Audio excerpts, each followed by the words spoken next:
दिव्य है राम कथा। दो इतिहास हम भारतवासियों के पास है, एक राम कथा और एक भागवत कथा। और दोनों में विश्लेषण ये है, एक जीना सिखाती, एक मरना सिखाती। और व्यक्ति के जन्म के बाद में दिन प्रतिदिन वो मृत्यु के समीप ही तो जाता है। जन्म लेकर हमने जीना नहीं सीखा और जन्म लेकर हमने मरना नहीं सीखा, फिर जन्म जन्मांतर बना रहता है।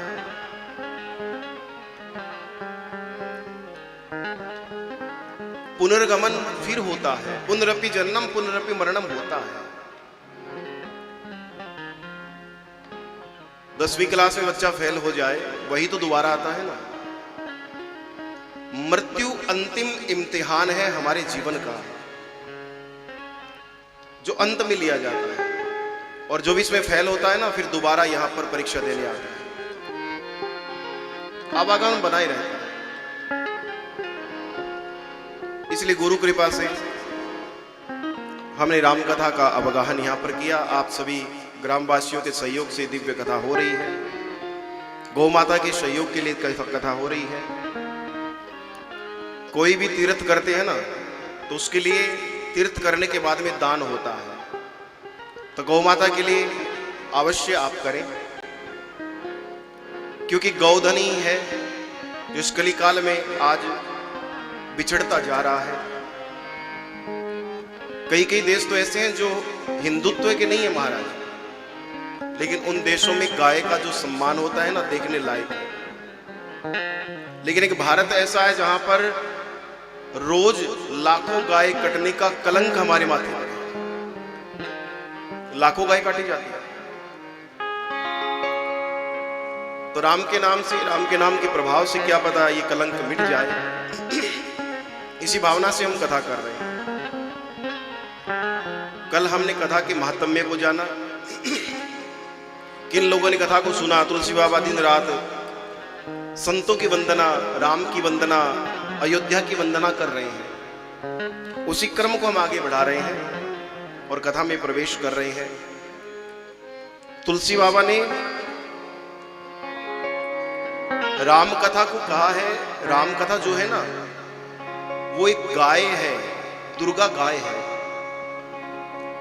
और गाय का दूध जो होता है ना, वो पौष्टिक होता है, वो अतुलनीय बलशाली होता है। लेकिन उनके भाई जो लखन है ना, उस दूध के अंदर शक्कर मिलाने का काम करते कि वो शक्कर है। अब दूध के अंदर अगर शक्कर मिल जाए तो उसकी कीमत थोड़ी बढ़ जाती है। तो लखन के जितने भी पात्र हैं ना, लखन सब घुले मिले हैं। ऐसा जीवन में किसी को उदाहरण नहीं मिलेगा महाराज कि जिसने अपने भाई और भाभी के लिए 14 वर्षों तक नींद और नारी का परित्याग कर दिया था। ऐसा भाई कोई नहीं मिलेगा। तो वो घुला हुआ पात्र है, इसलिए बोला शक्कर है वो। और दूध हो जाए, शक्कर हो जाए, अगर उसमें थोड़ी केसर मिला दी जाए तो उसकी और भी कीमत बढ़ जाएगी। तो तीसरा पात्र है भरत, जो केसर का काम करता है। ये जितना घुला उतना रंग आया महाराज। यही तो त्याग, यही तो जीना सीखना है ना। मैंने कहा ना, जीना सिखाती है ये।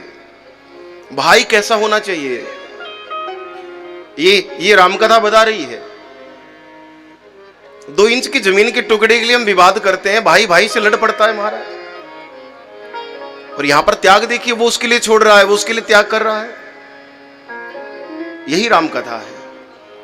इसलिए भरत की वंदना करी है, भरत को प्रणाम किया तुलसी बाबा ने कि भरत नहीं होता ना तो धर्म नहीं होता।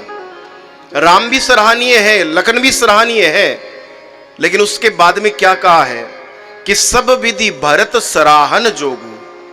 सबसे ज्यादा तो भरत ही सराहने योग्य है महाराज। क्योंकि अगर भरत नहीं होता ना तो राम राज्य कभी नहीं आता महाराज। कैकेयी के अंदर जितना लालच था ना, वो अगर भरत के अंदर आ जाए तो राम राज्य कभी आता ही नहीं। क्योंकि भरत को राजा बनना था, यही तो संकल्प था। लेकिन त्याग किया तभी तो राम राज्य बना। इसलिए भरत की वंदना करी है।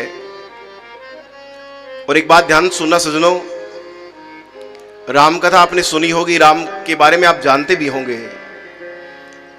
राम कथा के अंदर भरत चरित्र आता है। परसों आप सुनेंगे, तुलसी बाबा से किसी ने कहा जब लिख रहे थे कि भरत चरित्र आप सुना सकते हैं, लिखने वाला बोल रहा है।